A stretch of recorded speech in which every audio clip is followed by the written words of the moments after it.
Praise Lord, good morning. आज सुबह के मैंने मैं आपका स्वागत करता हूँ। मैं आज आपके लिए पढ़ने जा रहा हूँ भजन संहिता अध्याय 18 का पद 6। यहाँ लिखा है, अपने संकट में मैंने यहोवा परमेश्वर को पुकारा, मैंने अपने परमेश्वर की दुहाई दी और उसने अपने मंदिर में से मेरी बातें सुनी और मेरी दुहाई उसके पास पहुँचकर उसके कानों में पड़ी।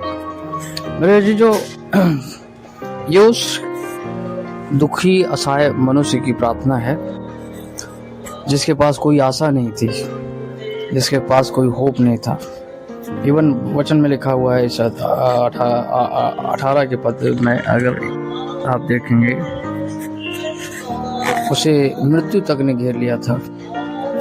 और जो वचन में लिखा है कि उसने जब परमेश्वर को पुकारा, परमेश्वर ने उसकी दुहाई सुनी। मेरे जो आप जिस हालात में हों, जहाँ कहीं भी हों, आपके हालात ठीक ना हो, आपकी परिस्थितियाँ ठीक ना हो, इवन आपकी गिल्टनेस आपको परेशान कर रही हो कि मैंने परमेश्वर की दृष्टि में गलत किया, परमेश्वर पता नहीं मेरी प्रार्थना सुनेगा नहीं सुनेगा। हम सब गलतियां करते हैं मेरे जो, हम सब में गलतियां होती हैं, हम सब के अंदर पाप होता है, हम गिरते हैं, हम सब गलती करते हैं। लेकिन परमेश्वर का वादा है, परमेश्वर का वचन कहता है कि वो माफ़ करता है, क्षमा करता है। अगर हम उस उड़ाऊ पुत्र की कहानी से सीखें, जो बच्चा उस मुसीबत में था जब उसने अपने पिता को छोड़ दिया, दुख में था, कष्ट में था, उसे दुख ने घेर लिया था, उसके जीवन में विपत्तियां थीं। देखिए मेरे जी, जो जब परमेश्वर के लोग उस दुख में होते हैं, उस गिल्ट में होते हैं, उस बंधुआई में होते हैं, सो स्वर्ग में आंसू बहाए जाते हैं मेरे जीजू। और शैतान इस बात को लेकर बड़ा आनंदित होता है, आनंद करता है वो कि मैंने किस प्रकार से परमेश्वर के एक बच्चे को दुखी कर रखा है, परेशान कर रखा है, उसके जीवन में कैसे मैंने उथल पुथल मचा रखी है, क्योंकि उसका उद्देश्य परमेश्वर को परेशान करना है। और हम परमेश्वर के बच्चे हैं मेरे चीजों। अगर आप मसीह में हैं, परमेश्वर में हैं, और आप दुखी हैं जीवन में, तो मेरे जीजो आप यकीन मानिए, परमेश्वर भी आपको देखकर दुखी है। वो खुश नहीं है आपके उन हालातों से, आपके उन मुसीबतों में, जिस हालात से आप गुजर रहे हैं। मेरे जीजो, परमेश्वर आपसे बहुत प्रेम करता है, बहुत प्रेम करता है।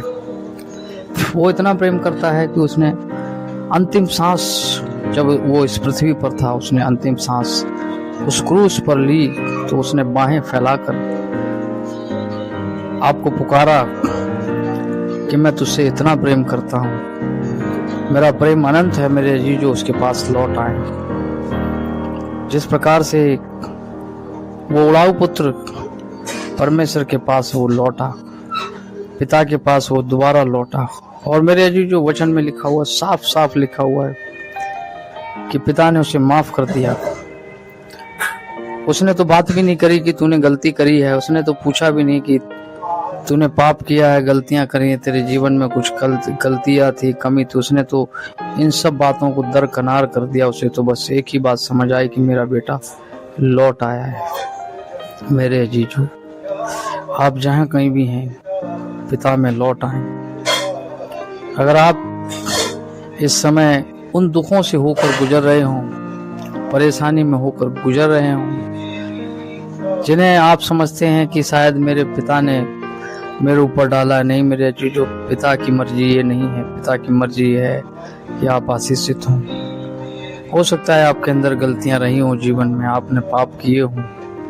मेरे जीजो, परमेश्वर आपको बुलाता है, अपनी तरफ बुलाता है। जिस प्रकार से उड़ाऊ पुत्र लौटा, आप भी लौटे। परमेश्वर आपको क्षमा करेगा, आपको माफ करेगा मेरे जीजो। उसके पास आए, उसके पास आपके लिए वो महान प्रेम है। प्रभु से प्रार्थना करें, प्रभु आशीष दे।